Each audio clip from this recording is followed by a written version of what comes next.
E nós vamos hoje e amanhã falar sobre fazendo a obra de Jesus, usando os métodos de Jesus.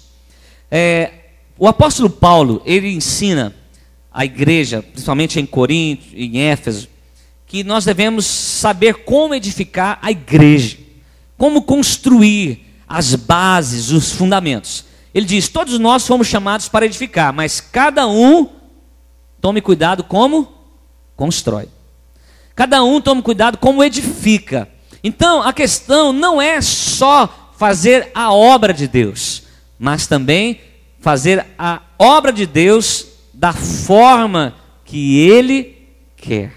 E nós, entendendo isso, estamos vendo que a igreja nesse século, ela vai caminhar por desvios teológicos terríveis. Se vocês acham que já está saturado, esperem os próximos anos, porque isso é apenas um pouco do que vai acontecer. Alguns irmãos começaram a falar para mim: pastor, negócio lá do Japão já são as taças se enchendo. Eu falei: irmão, você nem vai começar nem a fazer cosquinha. Isso aí é só para ter uma ideia do que vai acontecer. Isso ainda é nem princípio. Então, nós precisamos entender que a igreja, da mesma forma, ela vai se desviar doutrinariamente dos princípios, das bases elementares de fé. E nós precisamos preparar uma igreja para suportar as pressões e aquilo que nós chamamos de apostasia.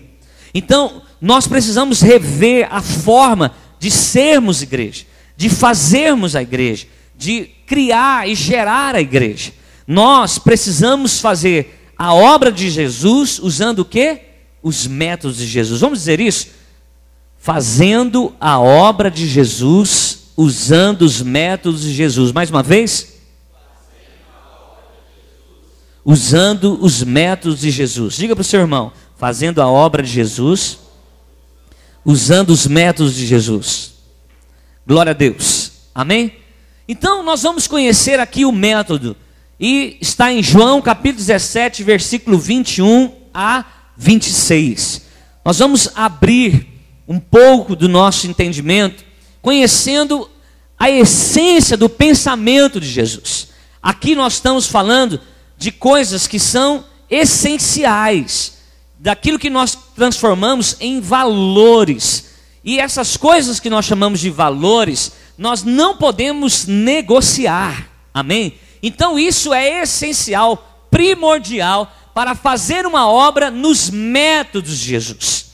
Então nós vamos conhecer um pouco da linha que delineia o pensamento de Jesus.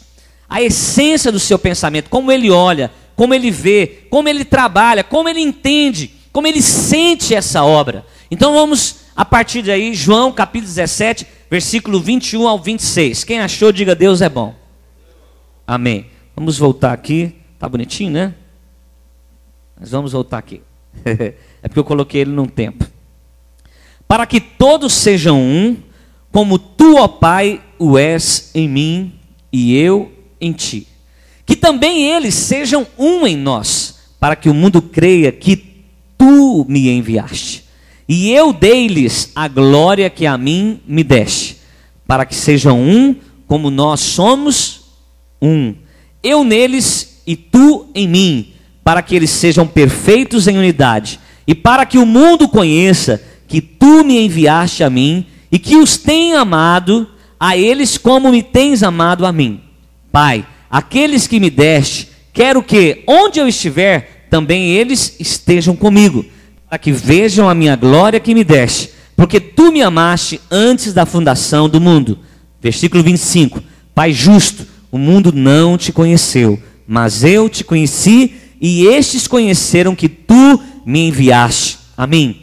E eu lhes fiz conhecer o teu nome, e lhe o farei conhecer mais, para que o amor com que me tens amado esteja neles, e eu neles esteja. Amém? Vamos tentar entender o pensamento de Jesus. Primeiro, versículo 21, preste atenção.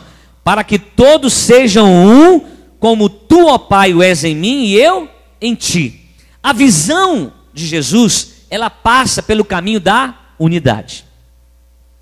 Então, a unidade é a linguagem, é o caminho que articula o propósito de Deus. Então aqui ele está começando a orar, aliás, está finalizando a oração dizendo, para que todos sejam um. Qual que é a linguagem aí?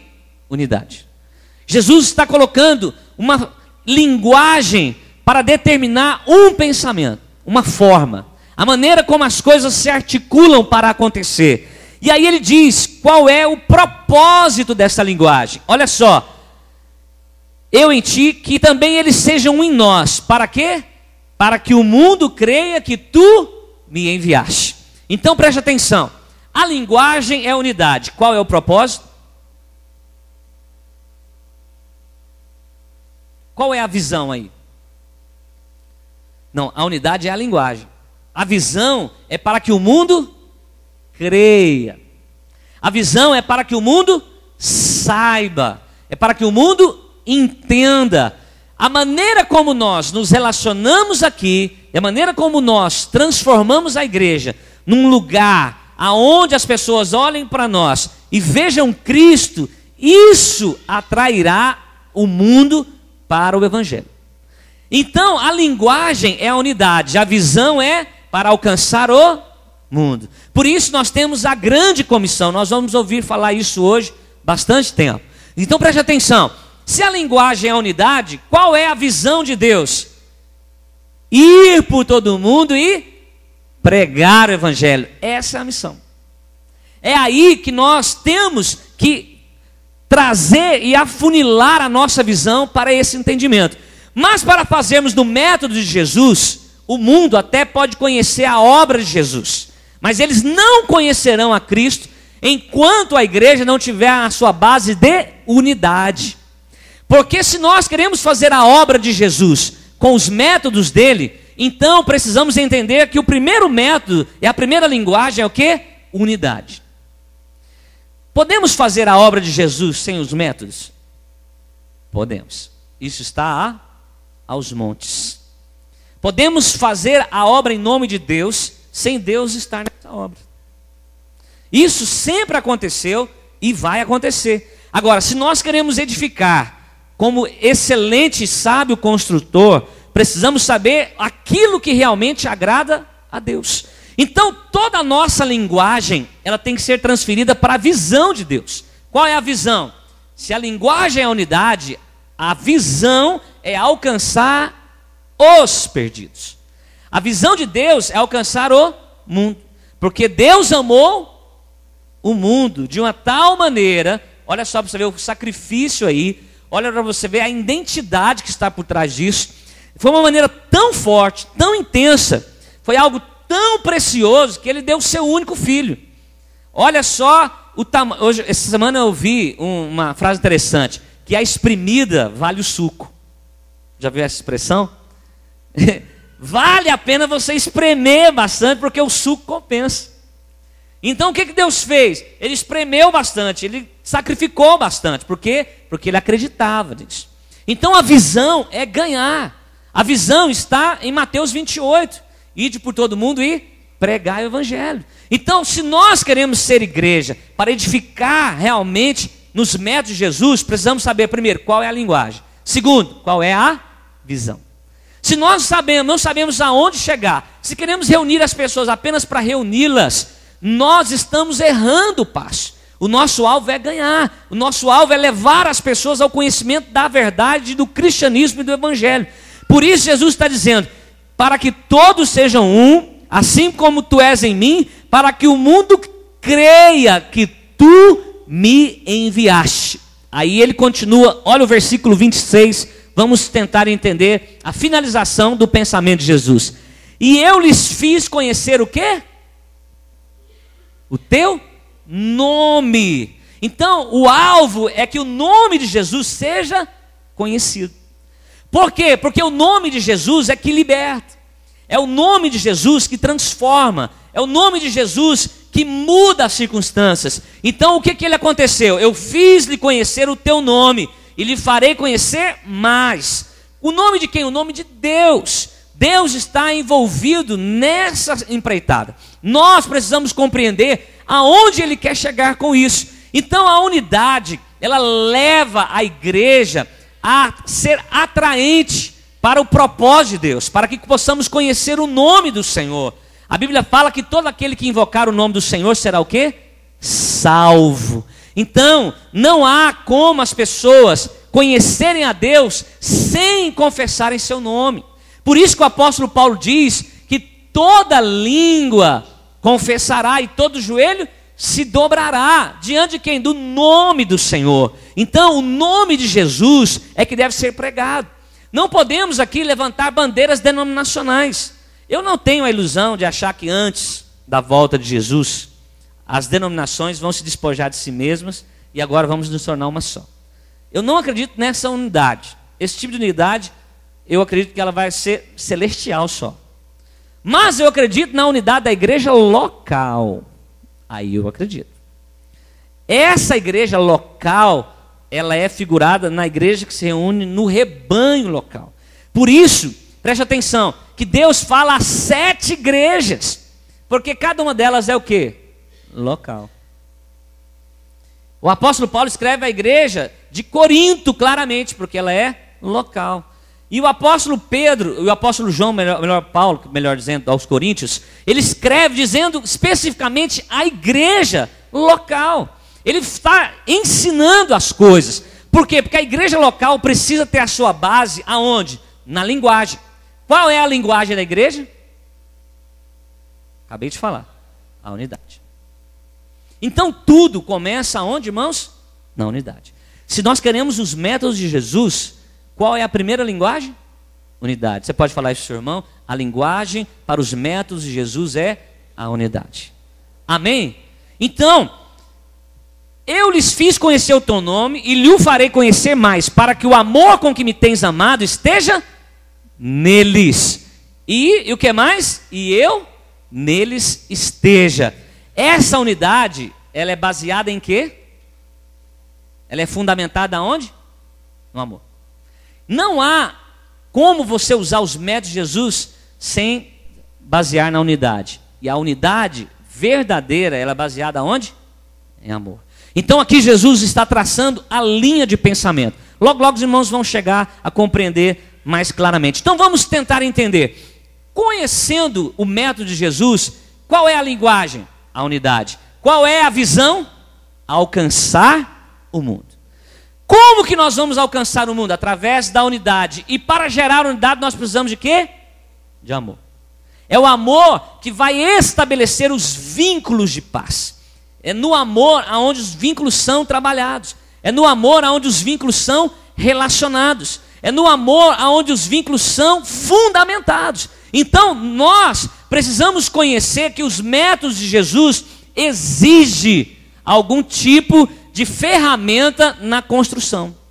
Nós não podemos fazer a construção sem essas ferramentas. Então, isso que nós entendemos hoje, de linguagem e de visão, é necessário que sejam construídas em cima de bases e estruturas que têm a ver com o propósito de Deus, com a missão e com a visão do Senhor para nós. Por isso é importante, para fazer com que o método de Jesus seja implantado na igreja, precisamos conhecer esses métodos. Então vamos avançar um pouco mais sobre o que nós precisamos aprender.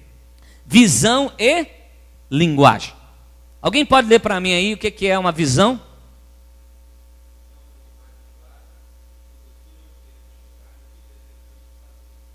O que é uma visão? Vamos repetir todos juntos? 1, 2, 3 e...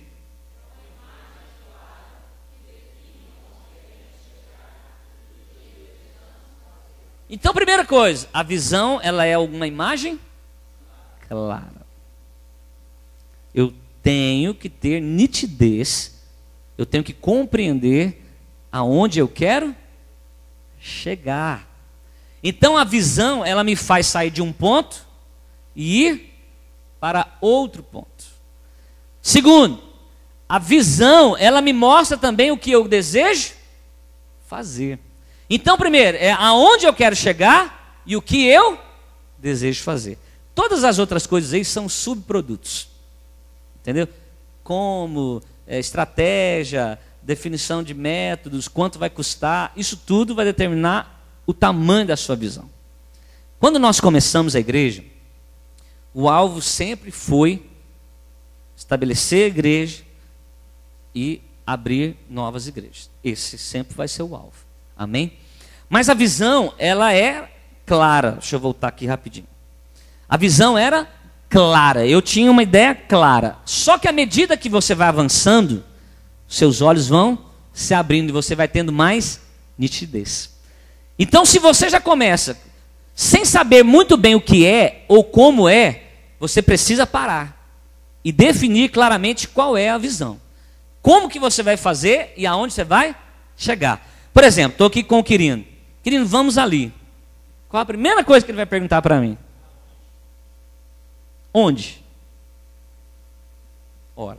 Ah, vamos dar uma volta. E aí? O que vai ficar dentro de você?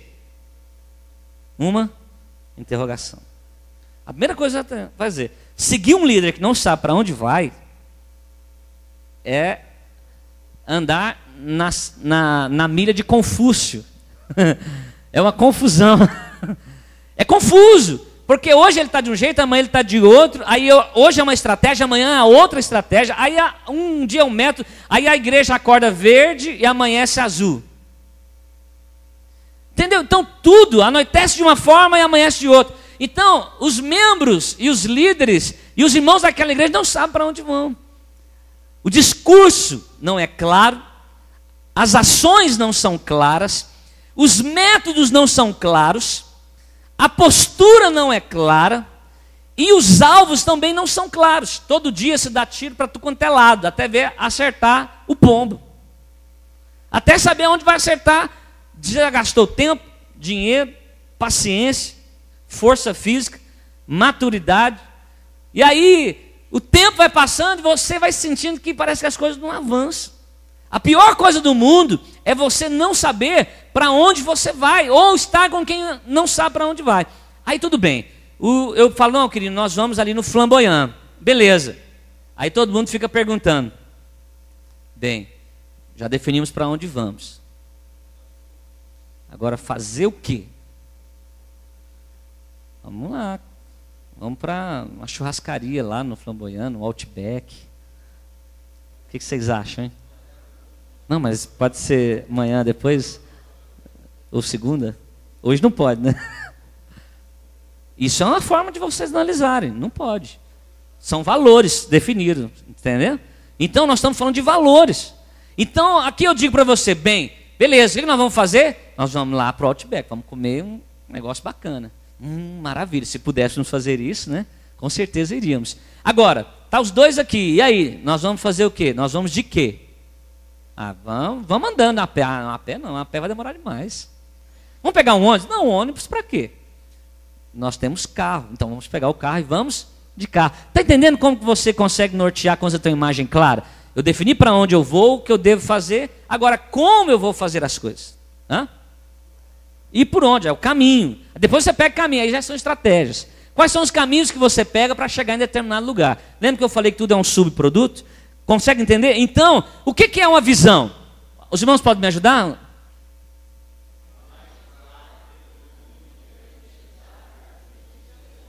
Se vocês fossem um time de futebol, a zaga estava no ataque, o ataque estava na zaga. Vamos lá, 1, 2, 3 e...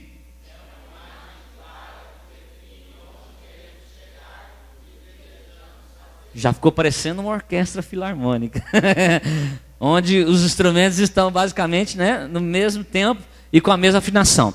Agora, a visão, ela vai determinar o quê? Uma linguagem. E o que é a linguagem? Uma pessoa pode ler para mim?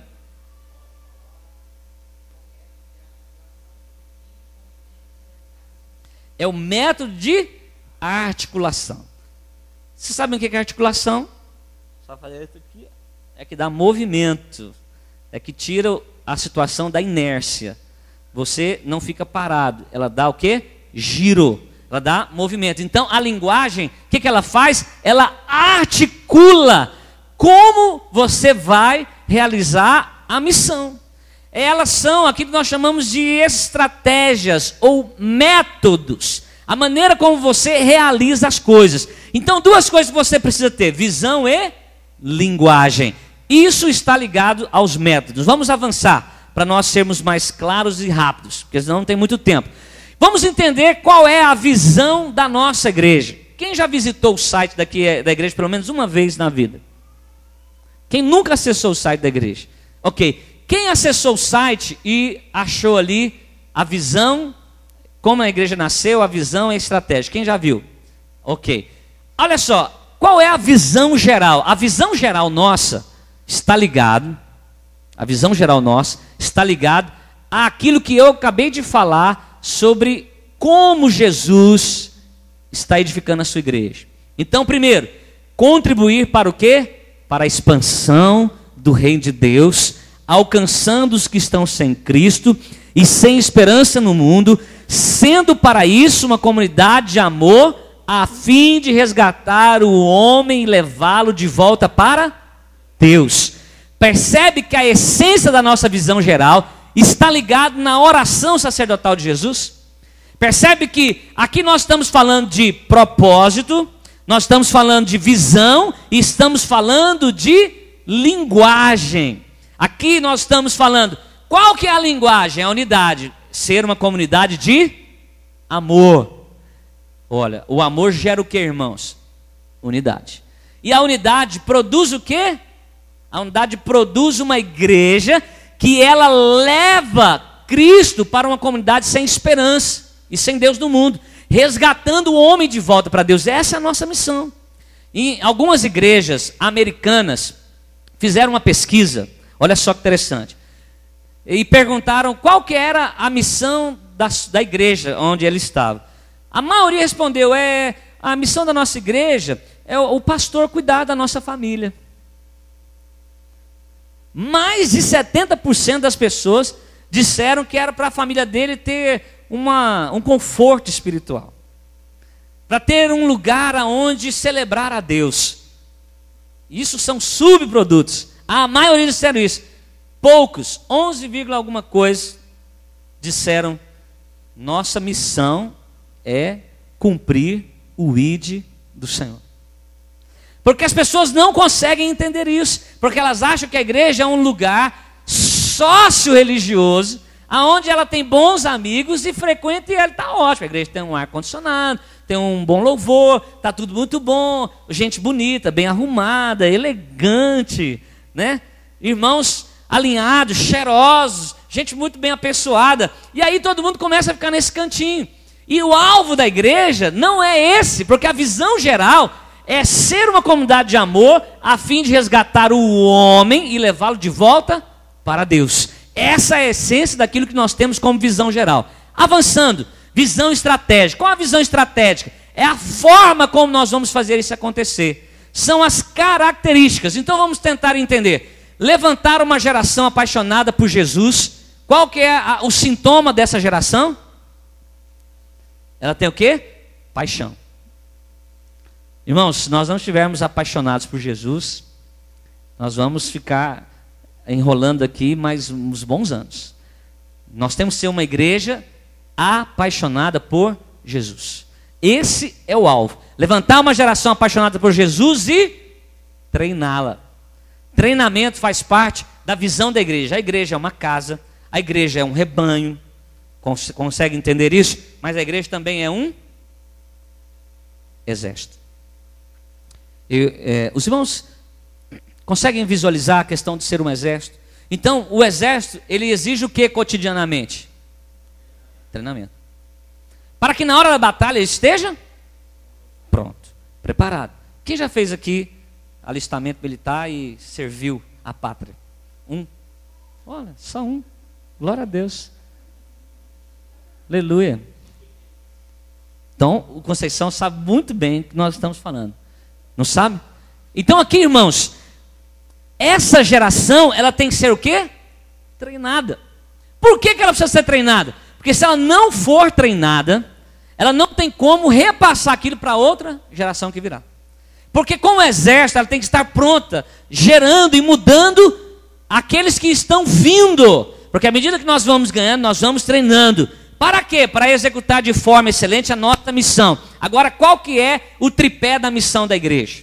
Vamos olhar ali? abrir grupos nos lares, formar líderes e gerar novas igrejas. Qual é o tripé? 1, 2, 3 e? Então, essa é a estratégia. Toda a estrutura da igreja vai passar por onde? Abrir grupos, formar líderes e abrir novas igrejas. Então, gerar novas igrejas. Então, tudo que nós fizermos tem que ser por aí. Não adianta a gente ficar inventando, a gente coloca lá uma reunião, faz não sei o quê, cria não sei aonde. Irmão, se não for para esse propósito, nós estamos gastando tempo, edificando de forma errada, estamos gastando tempo, energia, dinheiro, paciência, saúde, e nós não vamos alcançar o projeto. Por isso, uma igreja precisa saber para onde vai, a liderança precisa saber. Então presta atenção, grupo familiar é uma estratégia fundamental na vida dessa igreja, sim ou não? É. Porque se nós não tivermos o grupo familiar, nós não podemos ser essa comunidade que nós estamos dentro da nossa visão. Essa visão, ela vem dentro da obra de Jesus na oração sacerdotal. E ela é alcançada lá em Atos capítulo 2. Quando a igreja se reúne aonde? De casa em casa. Então, essa é a estratégia. Essa é uma estratégia que nós entendemos que das casas para a sociedade é onde Deus começa a abençoar uma nação. Quando Deus chama Abraão, ele dá uma série de bênçãos para Abraão. Mas ele diz uma das que são mais evidentes: em ti serão benditas todas as famílias da terra. Olha o plano de Deus começando dentro de casa. A obra de Deus começa dentro de casa. Por isso nós precisamos de gente para abrir as portas de suas casas. Nós precisamos de líderes para entrar nessas casas e guiar esse rebanho.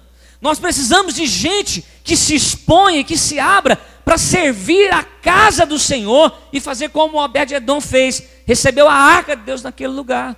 Então, irmãos, nós precisamos de uma igreja que cresce nos lares e que transforma essas pessoas que sentem o chamado e a convicção de que Deus está chamando para conduzir o rebanho como novos líderes nessa geração.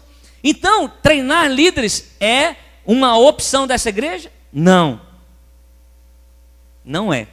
Treinar líderes é um fundamento essencial em cima daquilo que nós queremos edificar. Então, treinar pessoas é o alvo. Então, nós vamos começar a evidenciar isso de uma forma muito mais plena. Porque se nós não formarmos líderes, a próxima geração fica sem. Algumas pessoas depois vieram conversar comigo uma vez que eu falei que Moisés foi um grande líder, Josué não. Pastor, não fale isso. Agora eu vou te fazer entender. Moisés deixou um auxiliar? Sim ou não? E Josué? Agora, Josué foi um grande guerreiro? Foi. Mas não foi um grande líder. Por quê? Porque depois que Josué morre, Israel começa os períodos dos juízes. Isso quer dizer que a nação de verdade não tinha um profeta, não tinha um líder, não tinha pessoas dos quais andaram com Moisés ou andaram com Josué e que pudessem liberar a informação que se tinha quando saíram do Egito. Aquele povo não conhecia o Deus que os tirou do Egito, porque aquela geração não foi treinada, eles não receberam informação. Josué foi um grande guerreiro, mas não foi um grande líder. Porque o grande líder é que quando ele sai, tem o quê? Outro lugar. Ah, pastor, não deu tempo. É claro que deu tempo, irmãos. Ora, Moisés andou com ele andou com Moisés durante 40 anos no deserto. E ali, irmãos, até ele fundamentar e morrer é de 20 a 30 anos. Se você não der conta de formar um líder em 20, 30 anos, você pode esquecer. Eu duvido até da sua salvação. Porque se não deu fruto. É claro que eu falei que duvido. Não estou dizendo que você não está salvo. Diferente. Então Josué errou na sua liderança. Porque ele não deixou ninguém capaz no seu lugar. Moisés deixou. Então você que está fundamentado como líder e obreiro, qual que é a primeira coisa que você tem que fazer quando você começa a ser líder? Treinar outro. Paulo foi um grande líder? Com certeza. Jesus foi um grande líder? Com certeza. Por quê? Paulo, você vê ele escrevendo a Timóteo, a Tito, a Filemon. Você vê Paulo dando direções pastorais para os seus discípulos que vão ficando ao longo do caminho. Era um homem que quando ele começava, ele, vou treinar aqui o Quirino. Pá, e o treino que não é assim, agora Quirino, ó. Anda, meu filho. Então, toda vez que você já começa a ser um líder, o que você tem que começar a fazer? Começar a pensar em outro. Então, o grupo familiar, quando ele nasce, qual é o propósito dele? Ajuntar gente? Não. É o quê? Multiplicar. Grupo que fica mais de um ano sem multiplicar, ele perdeu o quê? A visão. Porque o líder, durante um ano, não preparou ninguém. Porque durante um ano, esse grupo não abriu uma outra casa, ninguém se dispôs. Então, se nossos grupos não estiverem multiplicando, tem alguma coisa que precisa ser reavaliada. Primeiro, a imagem não está clara. Porque quando está clara, opa! Se a imagem está clara, nós sabemos o quê? Nós sabemos, vamos ver o que que tem. Nós sabemos o que queremos, onde queremos chegar e o que desejamos fazer. Então a pergunta é, quando alguém é líder, qual que é o alvo dele? Gerar outro líder. Quando ele tem um grupo familiar, o que é o alvo do grupo familiar? Gerar um outro grupo. Consegue entender? Então nós precisamos começar a trazer isso de uma forma clara para nós. Porque é o que nós queremos fazer e aonde nós queremos chegar. Porque à medida que eu vou abrindo grupos, eu vou ganhando famílias. Eu vou ganhando pessoas. As pessoas vão tendo acesso. Tem gente que não vem ao culto da igreja. Mas elas vão no grupo familiar. Você faz uma festa, ela vai. Tem um aniversário, ela vai. Tem um não sei o que, ela vai. Tem uma social do grupo, ela vai. Eu conheço gente que gostava mais do grupo familiar do que eu ir na igreja. O que já está errado. Porque ela precisa de ter duas asas. A igreja cresce em casa, mas também ela orava onde? No templo.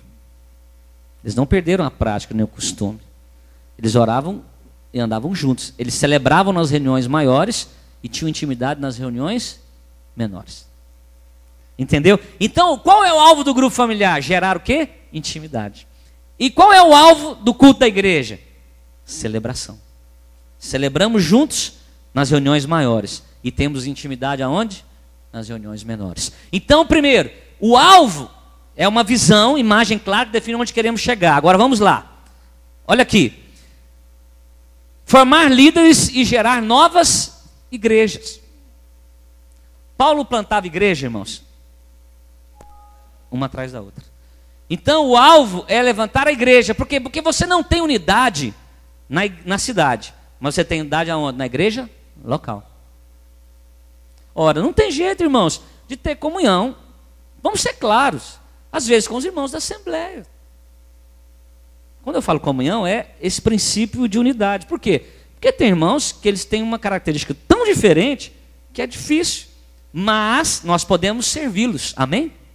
Podemos servi-los. Agora, na igreja local, nós estamos debaixo de uma linguagem só. É isso que eu estou dizendo. Consegue entender? Nós estamos debaixo de uma linguagem. Então, eu não creio nessa manifestação de uma unidade de uma igreja antes da volta de Jesus. Na cidade, no país. Mas eu acredito que a igreja local pode ter uma linguagem. É essa igreja que Deus está querendo edificar. É na igreja local que Deus trabalha. Por isso que eu sou a favor de ministério pastoral. Por isso que eu tenho uma certa dificuldade com ministérios itinerantes. Que não tem fixos. Não tem base. Ele tem que estar lá. Ou ele é o pastor dessa igreja, ou ele está recebendo a unção daquele pastor lá e está sendo trabalhado. Porque tudo começa aonde? Na igreja local. Esse dia eu coloquei no meu Facebook. Eu falei, chegar numa igreja e ministrar e deixar as pessoas impressionadas durante 1 hora, 2 horas, não acho isso muito difícil. O difícil é ser pastor de uma igreja local e os irmãos, sabendo quem você é, mesmo assim continuam admirando a vida de Deus que está em você. Amém, queridos?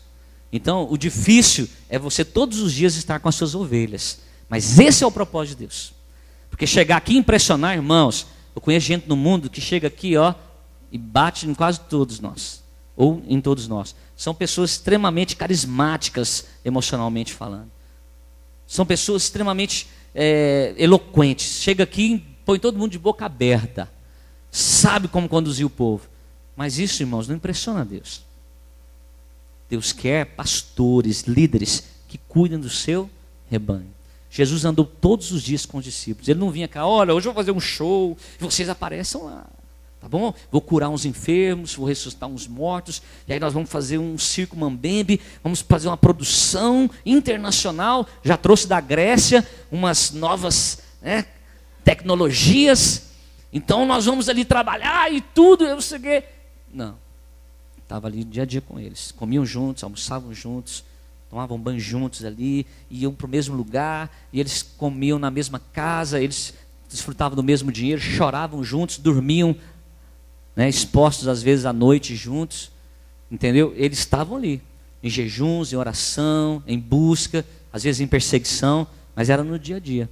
E foi isso, irmãos, que mudou a vida daqueles 12 homens, daqueles 70 que andavam com eles, daquelas 120 pessoas que foram com Jesus, amém?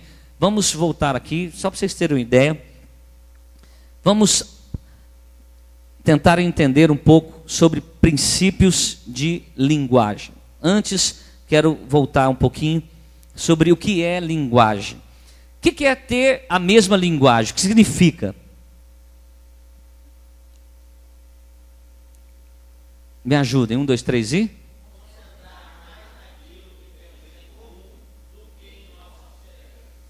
Isso é linguagem. Então, quer dizer, tem coisas que estão em mim e no Jorley e que nós não temos a mesma vontade, né? Por exemplo, ele adora frango. Se segunda-feira eu chamar ele para uma frangada, é bem provável que ele não vá. Sabendo disso, eu vou abrir mão e vou com ele para o churrasco. Eu me concentrei mais naquilo que nós temos em comum do que nós temos de diferente. Isso faz parte quando você olha para a mesma visão, para o mesmo alvo, mesmo projeto. Então, aonde está isso? Abra a Bíblia, a sua Bíblia, em Gênesis capítulo 6. Versículo 11, alguém leia para nós rapidamente, por favor. Eu vou estar encerrando essa parte. Gênesis 6, capítulo 11. Gênesis 6. Aliás, Gênesis 11, versículo 6.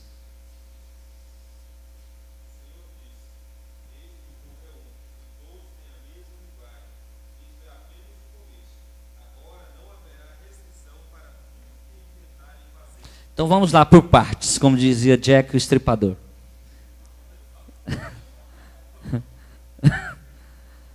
Vamos lá. Eis que o povo era o quê? Linguagem de unidade. Continua. Todos têm a mesma linguagem. Olha aí. Avança. Isso é apenas o começo. Vai ter alguma restrição porque eles quiserem fazer? Não. O que eles estavam construindo? A maior torre que se tem ideia na história da humanidade. Ia chegar até o cúmulo dos céus. Era altíssimo. Agora eu te pergunto. Os princípios estavam certos? Estavam. E as motivações? Erradas. Então preste atenção. Mas os princípios estavam certos? Estavam. Ora, os princípios eram corretos. Por isso que eles estavam... Deus parou e falou, opa, estou impressionado. Espera aí, nós temos que fazer alguma coisa agora, porque se deixar, eles vão construir mesmo. Eles estão tão determinados que eles são só um. Eu escrevi um artigo agora para o site da igreja, que foi da pregação. As batatas, o purê e a unidade, né? E lá eu coloquei um pouco sobre isso. Deus ficou impressionado. Ele falou, peraí, gente do céu, vou ter que fazer alguma coisa. Esse povo, que eles determinarem fazer, eles vão fazer. Você já viu que quando você e a Luciana determinam fazer uma coisa, vocês até podem demorar, mas chega lá e faz. Quando você junta a sua casa e fala, olha, vamos crescer, vamos mudar de vida. Quando marido e mulher chegam e falam assim, opa, vamos transformar. Quando quem quer casar, resolve dá um jeito de casar, não é? Qualquer olhada é mera coincidência. Eu não, não tive intenções nenhuma, fica tranquila. Quem tem que ter intenção são vocês, né? Eu caso, viu? Pode ficar tranquilo. Então, olha só. Primeiro ponto. Você chega e olha, de longe, você vê muita gente. Aí você fala, bem, cada um. Aí você vai entrando de perto. Cada um tem um jeito, um estilo. Uns eram pobres, outros ricos, outros intelectuais, outros braçais. Mas quando você joga o olho para o lado de longe, você olha e vê o quê? Um povo só. Eles são um. Ali tem o gari, tem o doutor. Ali tem a irmã que lava a roupa. Tem o trabalhador, tem o empresário, tem o comerciante. Tem a senhora que cozinha, tem a irmã que faz bolo. Glória a Deus. Tem o pessoal das marmitas. Pessoal que vende terno, né? Tem o pessoal da contabilidade. Tem gente que vende andaimes. Então tudo isso, de longe você vai olhando e chegando perto você vê. Mas quando você volta, fala, esse povo é um só. Então, baseado nisso, nós vamos entender qual é a linguagem de Deus. E eu quero terminar aqui, para que nós possamos aprender onde Deus quer nos levar. Quais são os princípios da linguagem? Vamos ver aí. São 3 coisas: cuidar, servir, direcionar. Amém? Então, cuidar, servir e direcionar. A nossa linguagem é essa: cuidar, servir e direcionar.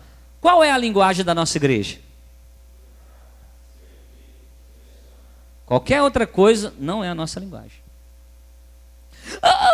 Porque o pastor, porque o líder, porque... entendeu?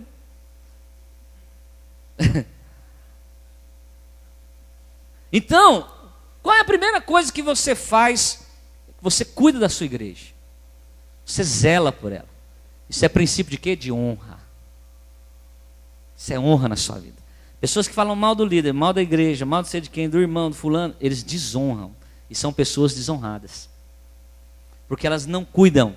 E o primeiro princípio de Jesus é o quê? Cuidar. Ele falou assim, pai, os que o Senhor me deu, nenhum deles se perdeu. A não ser o filho da perdição para que se cumprisse a escritura. Mas eu cuidei deles. Na oração sacerdotal ele falou isso. Lembra? Eu cuidei de todos eles. Não deixei nenhum deles. Até Pedro, quando o diabo desceu do céu furioso com ele, eu segurei ele. Eu até falei umas verdades para ele. Ó, você vai me negar. Mas aí depois, o que foi que ele disse? Chamou Pedro para uma conversa. Gente, pega o peixe aí. Não, não tem peixe. Joga a rede para o outro lado. Vá! Quando eles puxam, quem é que vem na memória? Jesus. É o Senhor. A Bíblia fala, irmãos, que Pedro nem pôs a roupa direito. Foi meio que peladão no mar. Eles voltaram meio assustados. E Pedro voltou ofegante. Não acredita, é Jesus. Quando ele chega, Jesus olha para ele. E queria ensinar algo para Pedro. Aí ele faz 3 perguntas. Porque Pedro negou quantas vezes? 3. Pedro, tu me amas? Ele não conseguiu encarar. A palavra me amas ali, ela é no grego para ágape. É o amor incondicional, o amor que está acima dos limites e tudo. Ele responde, eu gosto. É um filéu mignon. eu gosto. E Jesus Pedro, tu me amas. Ele não consegue responder direito. Aí ele fala, eu gosto, porque ele não tinha mais cara para dizer que ele dava vida por Jesus. Entende isso? Ele não tinha mais cara. Aí o que aconteceu? Jesus perguntou a última vez para ele, tu me amas? Aí ele falou, Senhor, tu sabes. Mas o Senhor sabe que eu ainda não te amo daquela forma. Mas eu amo o Senhor. Aí ele falou assim, pois é. Então agora, cuida das minhas ovelhas. Está entendendo a linguagem de Jesus, irmãos? Cuidado. Isso é bênção, isso é honra para você. Cuide da sua família, cuide dos seus filhos. Cuide da sua esposa, zele pelo nome, pela aparência, pela imagem da sua esposa, do seu marido. Algumas mulheres envergonham os maridos. Envergonham. Fazem perguntas absurdas, tolas, tratam o marido na frente dos outros, sem nenhum escrúpulo. As mulheres que aprendem a honrar seus maridos alcançarão a honra do Senhor. Você que é homem, honre a sua esposa. Cuide dela. Quando o apóstolo Paulo está escrevendo, o que ele diz? Que a mulher deve submeter o marido, mas Cristo, como fez com a igreja, o homem deve fazer com a esposa, porque ele cuida e ama ela. Ninguém despreza o seu próprio corpo. Cuidar é princípio de honra. Vamos dizer isso? Cuidar é princípio de honra. Então, a quem honra? Honra. Quantos querem a honra de Deus na sua vida mesmo? Honre sua casa, honre seu trabalho, honre sua empresa, honre sua igreja, honre seus pastores, honre seus líderes. Isso é bênção de Deus. Isso atrai, irmãos. A coisa está voando no céu, você não consegue perceber. A honra vem para sua casa. Tem gente que não cuida, atrai o quê? Desonra. Qual é a segunda linguagem de amor? Servir. Eu quero fazer uma pergunta para os irmãos. Quem é mais importante naquela cena ali? Olhando a olho nu. Quem é mais importante? Olho nu. A olho nu. Está sendo lavado, certo? Mas Jesus falou que não é. Jesus está ensinando aos discípulos dizendo o seguinte: a honra não está quem está sentado na mesa, mas quem está servindo. 2000 anos depois disso, as grandes empresas começaram a descobrir uma coisa chamada liderança servidora. Aí o que acontece? Ele falou assim: se vocês querem ser diferentes do mundo, dos príncipes, dos que governam, dos que dominam, o mais importante entre vocês não vai ser o servido. Vai ser quem? Aquele que serve. Então você quer perceber se alguém é ovelha? É o quanto ela está disposta a servir. Se não estiver servindo, irmão, é cabra, cabrito, é bode. O berro é diferente. Tem gente que fala assim: porque o pastor tem que entender que a ovelha, quando está fora, o pastor sai do aprisco. Quando é ovelha, o pastor vai. Quando é cabrito, não faz parte do rebanho. A gente conhece a voz dos cabritos e a voz das ovelhas. E a ovelha conhece o quê? A voz do seu pastor. Eu não sei se os irmãos conhecem, mas eu conheci o choro da Ana Júlia no meio de 200 meninos. Não consegue discernir o choro do seu filho? Está todo mundo quietinho. Você, o que aconteceu? É meu filho. Que seu filho tem 300 meninos chorando aí, todo mundo gritando. É meu filho, não vou. Você fica igual uma onça, né? Igual um leão ferido. Não é assim, Rose? Você sabe, o choro, o jeito do menino. É meu filho, eu tenho que ir atrás dele. Entendeu? Por quê? Porque você aprende ao quê? A discernir a voz de quem você cuida e de quem você serve. Você sabe, aquele é seu pastor. Você sabe que ali é a sua ovelha. Não tem como você errar, irmão. Entendeu? Você sabe. Uma frase que você fala, o olho dele brilha. Aqui na igreja eu sei quem é que gosta de mim e quem me ama. Eu sei na hora. Quem fala chega para servir e quem chega para ser servido. Já sei na hora. Quem chega para servir, irmão, ele já chega, começa a dar um negocinho. Aí ele... Pois é. Aí começa. Posso fazer alguma coisa? Posso ajudar, pastor? Minha casa está à disposição, meu carro, não sei o quê, papá. Estou aqui, estou à disposição, precisar de mim, pode ligar. Irmão, estou precisando de você. Opa, pastor, é na hora. Entendeu? Porque a pessoa está com a mentalidade diferente. Qual que é a pessoa mais importante ali? Agora, olhando pela ótica de Deus, quem está servindo. A honra é de quem? A honra é de quem lava os pés. A igreja romana, na quinta-feira, ela vai celebrar a cerimônia do lava-pés. Entendeu? Eles entendem o princípio. E isso é um princípio verdadeiro, real e é espiritual. A igreja romana... É, isso mesmo. Eles entenderam isso. O sacerdote, ele só limpa o pé direito. Não sei porquê ainda, vou pesquisar.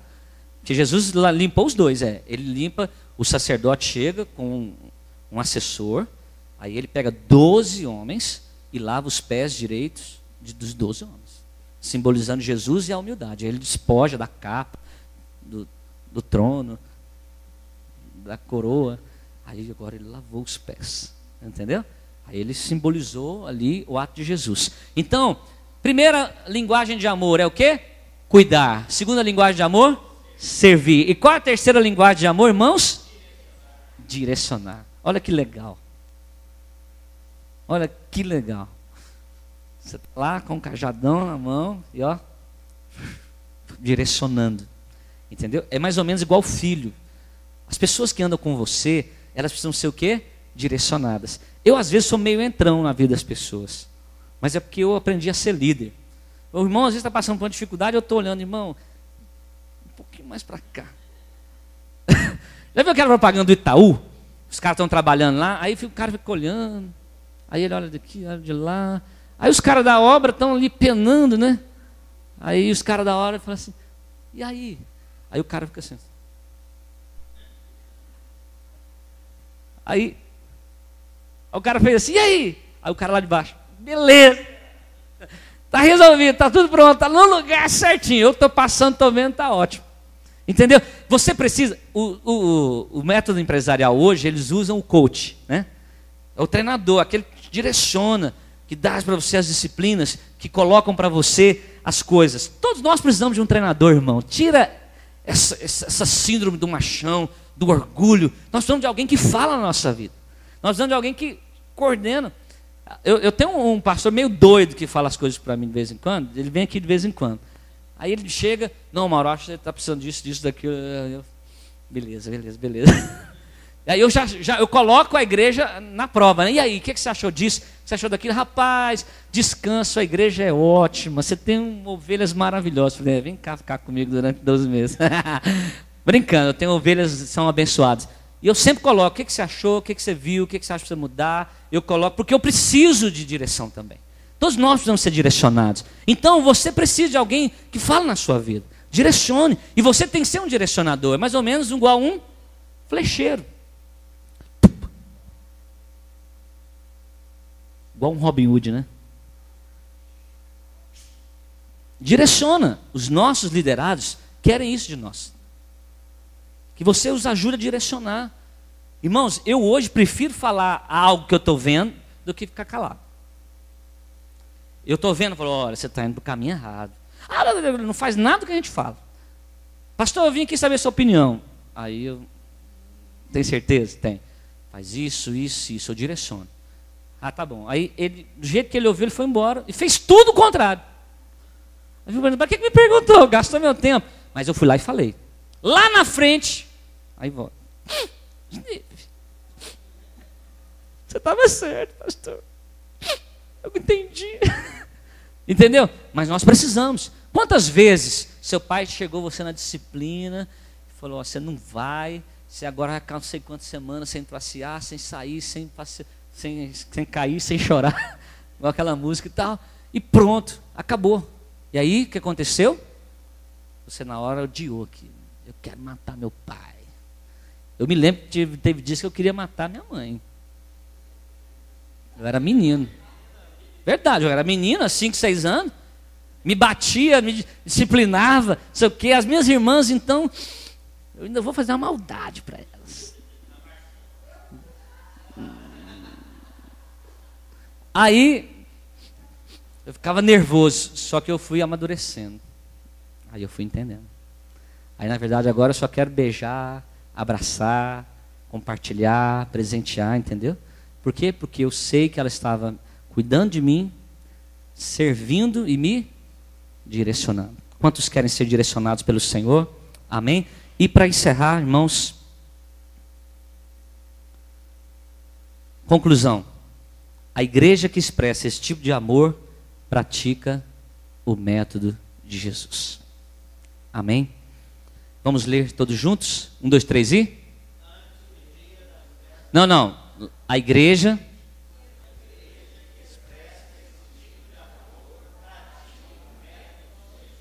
Diga para o seu irmão que está mais próximo de você, a igreja que pratica, que expressa esse tipo de amor, pratica o método de Jesus.